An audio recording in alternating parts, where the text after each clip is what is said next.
Van Styles. Used to be running undergroundhiphop.com. Okay. Remember us from back in the day. Back in the day. Back in the day, like Yeah. 2006, 7, 8. The best. Those were the early 2000s. Yeah. Yeah. That's on. Good. Yeah, is this good? Good. Go. So you're on Big Dookie Chain podcast right here. Yeah. Van Styles, Taz, Yeah. Ron Browz. Yep. Yo, thanks for the night, man. This was amazing. Thanks for coming. Yo. Pause. Yeah, this new album is absolutely insane. Yes, man. Some of those joints you were playing tonight. Well, the Cool G Rap one, that was my I like favorite. it. Yeah, right there. me hearing it, because I haven't, I do the art, and then now I'm just hearing it in its entirety. But that beat was crazy. Crazy. Super hard. Pause. What's your favorite? Yeah. Pause. See, Harlem Cats, the Yeah. style. Yeah, Harlem. Yeah, that's the because is Cameron the one who came up with pause? Nah, it's a Harlem thing. Okay. Yeah. But it is originating in Harlem. Yes. All right, that's what it is. Yeah. It brightens up the energy. So all those, you were saying like, you had all the superstars on there. Yeah. On that album right there. Banging. Whole Yeah. thing banging. You said they were your friends, but you said it's like nerve-wracking to call some of these people up. Like, what Yeah. was the one that was like really like, I'm really going to call this motherfucker up right now and get him on a song? And they were like, Man, a lot of people do that, but it's scheduling sometimes, man. It's scheduling sometimes, so you gotta take the good with the bad. okay. I don't want to put nobody on the spot like that, but And those weren't throwaway verses either. That Busta Rhymes, he went nuts on that shit. The Busta Rhymes Shout out joint. Busta. Yeah. Prodigy? Right, yeah. I was able to get both of them. Prodigy was crazy. Yeah. It's crazy. You know what I mean, I was happy for that. And real happy. you've done some pretty like classic records as well too. Like hip hop royalty records. Like Yes. royalty records. Like so Ebonics. Ebonics. Okay, so Big L. Big L, yeah. When you hear that concept Yeah. for the first time, like, is that when you realize he's just like a superhuman being? Yeah, I was like, nobody thought of this. Nobody. This is to this amazing. day still To this day, everybody trying to redo it too. Can't. So it's A lot like- of people made attempts to remix it. And didn't Big L, did he actually spend a year making that, like, I don't coming know. up with the lyrics of that track? When did I he don't have the beat from you? Once he had the beat, like 3 days later, he was like, "Yo, Okay. can I make a demo of it?" Yeah. Yeah.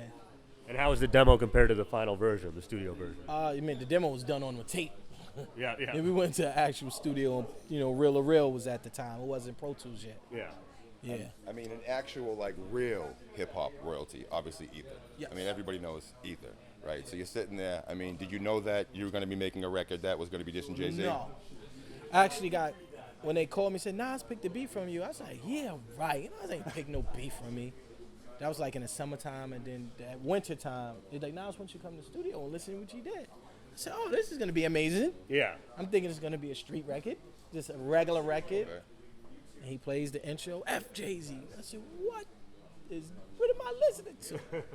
And he said, what did you think? I said, it was great. But I did not know it was going to be a diss record.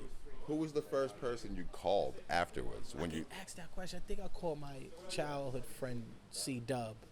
He's like, yo, this joint is crazy, but I don't know if this is good or bad because it's dissing Jay. Did you know there was an original Ether? No, I did not. Swiss Beats did the original. Yeah, that's what Ether. he said. Yeah. So it's like, it's just crazy how like you end up in these moments and then Yeah. all of a sudden it's just fuck Jay-Z and it's like your life Yeah. changes, like you know what I Yeah. mean? It's kind of Drastically. crazy. So one of the last things I have to ask you, I mean, I know Harlem style, Yeah. all that shit, but you're wearing that hat here. Yes. You know, like, are you doing like the sneak diss? Are you trying to like? No, actually, I don't know. Did you know that is like a sore spot in Boston sports? No. You didn't know that. I said, I like the hat. Okay. Because, like, this younger generation and stuff, but some of the older heads Yeah. in Boston, like, they'd be like, you know what I mean? They I might, know I know about not wearing a Yankee hat. Well, you don't know about the Lakers Celtics tradition? The Lakers Celtics, Magic and Bird? I mean, yeah. I had the game, the Atari game. Yeah, It was Atari, right? It was. I think it was. I think it was Sega. Sega, wasn't it? Sega? I think it was Sega. It was one of them. It was one of them. I remember that. Bird and Magic were a big deal, and that's a big sore spot. So I thought you were just trying to I come kind through of like with it. that. I don't No, really it's- pay attention. I just like colors and, Anything else? I mean, Well, yeah, I mean, of course. Harlem, coming out of Harlem. Now, late 90s, early 2000s compared to, are you still in Harlem now? I mean, I'm in and out of Harlem all the time. Yeah, so like, what have you noticed today's generation of hip hop compared to what we grew up to, and what you were a part no of, what I was a soul, part no of, what soul. Chris was a part of? No soul. No soul. No soul. See, Well, actually, you said a lot of times you said boom bap. You kept saying boom bap, and a lot of those sounds were boom bap. I mean, Yeah. we're from that generation, you know, 94, 96 era. Like that's the whole thing. You kept saying 50 years of hip hop too. 50 years of hip hop. Like, how important is that to like It's pass very on? important because it changed my life. You know, just making beats, I was able to, you know, take care of me. You know, I get to take care of my mother. You know, so it changed my life. Like I got to go to travel to places I never thought I'd travel. Well, you know, you just said you take care of your mother. I heard you saying earlier that, you know, you made Ether and you made Ebonics in your mother's house. Like, did you get to buy her a house? She's well taken care of. Look at that. Like, that She full is well circle taken that, care right? of, That's yep. Beautiful, beautiful, Yeah, man. yeah. That's beautiful. And I guess I'll ask because one of my favorite tracks, 50 Cent, I'll Whip Your Head, Boy. Whip your head, boy. Right, and that was like his most street record. Yeah. Yeah. So how did that come together? I started shopping beats to them. Okay. And what's crazy is they would erase the names off of the beat CDs, so they won't be biased. So they might, oh, this is Dr. Dre beat CD. Let's Right, give right. it favoritism. Actually, that's super dope that they do it like so that. they took the names off the beat CDs. And go purely off of how it sounds. And I just was shopping beats to him, and I got that placement. Then they was like, yo, it's gonna be in his movie, the Get Rich or Die Trying movie. Yeah. They gave me the world premiere, and I was like, I went to go see it in the movie and hear it in, you know, the movie speakers. I'm like, wow, this is amazing. You know? Now, you have all these classic records. Like, of all these classic records, do you have a favorite? I mean, they're babies, but do you have a favorite? My favorite, I don't have a favorite one, man. But, you know, Pop Champagne changed my life. Okay. Yeah. Well, if you're going to go back that far, like $20 Slender Man, I didn't, you know, it's a big Slender Man. I did not know what it was.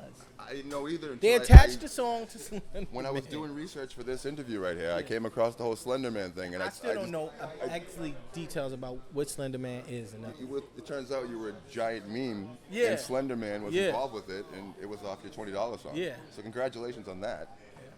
Another accomplishment of the book. I think somebody I remember somebody was like, yo, can I buy the rights to $20 for doing something on Slender Man? I think it was a kid.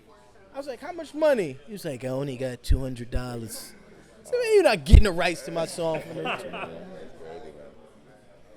And the new album you said is coming out in September. September 8th. It's called 127. And who are some of the features on that we just got to The hear? Kiss, Cool G Rap, Buster, Raekwon, Kid Capri, T-Pain, T-Pain. Sauce Money. Sauce, yeah. Oh, that Sauce. was pretty funny. You were saying that you had the auto-tune beef with Yeah. T-Pain back in the day. Yes, I did. Talk about that real quick because I didn't know about that. You know, this was early YouTube and stuff, so I would be on the road and catch little interviews. He's like, yeah, man, I don't like Ron Browz, man. He using auto-tune wrong. I was like, what? And then people's like, yeah, man, it's on. You got beef with T-Pain. And then I seen Akon one time. He's like, yo, you know, it's my artist. We don't really mean nothing crazy. Y'all two will probably actually get along. So I end up meeting T-Pain later on. We did a song. Yep. That's dope, man. And how about you were playing some unreleased featuring Prodigy off the new joint? Yeah. So what's some memories you got with him? No, I since- didn't actually go in the studio with them. So, you know, I just reached out to Havoc and said, let's do a song. Yeah, yeah. He was like, yeah. And I went my email one day, and it was there. I was like, wow. Because you said you tried to reach out to Havoc when you were on a label. Yeah, And they talk about denied that it. real quick. Yeah, I was on a label, and Havoc reached out and said, yo, I think we should do a song. I'm like, yeah, I was excited. And I went to the label. They was like, nah, Which label was this at the time? this is Universal at the time. So they'll straight up be like, no, we want you working with this artist. We don't want you working with this artist. Because they got to clear you. Okay. Once you sign, you can't just do a song with him. They gonna be, And is it just that they have a certain image in mind? yeah, they may be like, that's not good for your brand. Yeah. And you'd be like, what? And it's like, sucks. Now I'm indie. So I can do what I want. Is there anything that you really wanted to do that you didn't get to do that you're going to do now? Basically, just put out the music I feel is my art, not controlled art.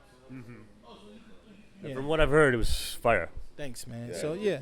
The Prodigy, the Busta Rhymes, the Cool G Rap, it's just, You said old people. You said stuff you listened to when you were growing up old. Like I listened to Cool G rap when I was growing up too. So what are some other influences that you listened to when you were growing up? Like Just like the early '90s, all that, the whole era, the early '90s. you can hear it in the music. Yeah. And real quick before we wrap up, I see the chains. We got the brand name. Oh, you got the, yep. Browzy got Harlem on there. See, it's such a Harlem thing always. You got the Ether Boy chain, always the Yeah. chains, the bling, the brand names. Because Like, Harlem is a place where you learn so much. There's so much to overcome. They set you back. As a young black man coming out of Harlem, you set back. Soon as you there, it's like, all right, it's like you down 30 points soon as you born. Like, all right, how do I get out of this? You know what I mean? So there's so much temptation. You know, it's drugs around. It's all kind of negative vibes around, and you got to really, like, I really had to do tunnel vision and do music. So 127th Street, it was, a lot going on, but I used to soak it up and just put that energy solely into music. So I didn't want to sway, and could have swayed and been incarcerated. So I learned a lot in Harlem. So I always represent the town. You did a great job, man. I mean, it shows, man. It really does. that's what it is from Harlem to Boston. Ron Browz, thank you. Yes, man. And he said the name right, because some people get it wrong. Appreciate you, man. Thank you.